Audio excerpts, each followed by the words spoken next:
Buying real estate subject to someone else's mortgage can feel a little like adopting a puppy. You inherit something cute, exciting, and seemingly innocent until it suddenly bites your leg or ruins your favorite rug. Today, I'm going to help you identify those hidden dangers and show you exactly how to keep your financial legs intact.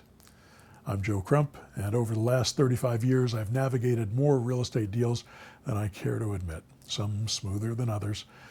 If you'd like your real estate advice straight, practical, and occasionally a bit dark, am I dark? If you'd like your real estate advice straight and practical, subscribe to my channel and give this video a thumbs up. Let's get into the gritty details. What could possibly go wrong?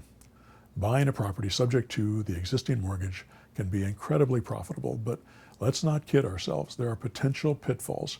Imagine inheriting a lovely antique house from a distant uncle, only to discover that it's haunted by unpaid debts and legal issues. When you buy subject to, you are stepping into a similar situation. You gain ownership, yes, but the loan remains in the seller's name. This means the seller's financial ghosts, like unpaid debts, liens, or a history of missed payments, might just haunt you too if you're not careful. The way we deal with that is by closing at a title company and getting a title company that writes around the loan. One of the biggest risks is the dreaded due on sale clause, a dark financial shadow lurking in virtually every mortgage.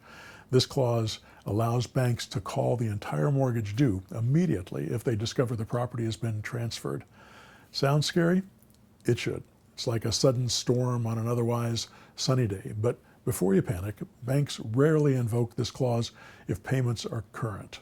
It's their financial nuclear option, only to be used if something goes seriously wrong, like payments going into default.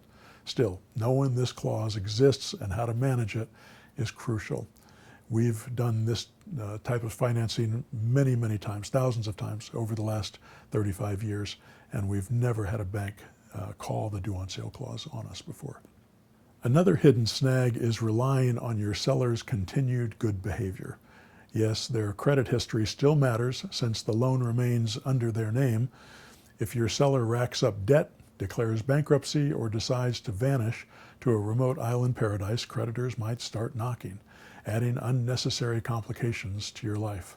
Always thoroughly vet sellers' financial stability to ensure they're unlikely to cause future headaches. After all, nobody wants their financial future tied to someone else's secret gambling habit. Now, we've run into these situations in the past many times where we've had to deal with it. But the fact that the mortgage or the property has been deeded into our name makes it hard for any creditor to come after our property. It's no longer in the name of the seller. Just because the mortgage is doesn't mean that the property is, and it doesn't give the right of any creditors to come after that property. Navigating insurance issues. Insurance can be tricky with subject to deals. If the home is still insured under the seller's name and a claim arises, getting paid could be as challenging as convincing an insurance company that the lightning strike was a cozy fireplace accident. Always transfer insurance to a new policy, clearly indicating your ownership interest to ensure you won't face an insurance nightmare should disaster strike. We use special documents to do this. Make sure you have the right legal paperwork to make this all happen.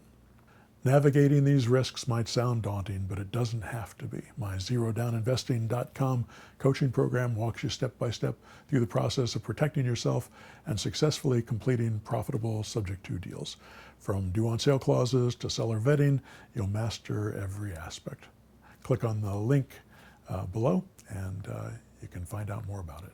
Let's wrap up with clear, practical steps to avoid subject to disasters.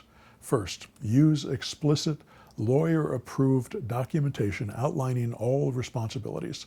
Second, thoroughly vet your seller's financial background.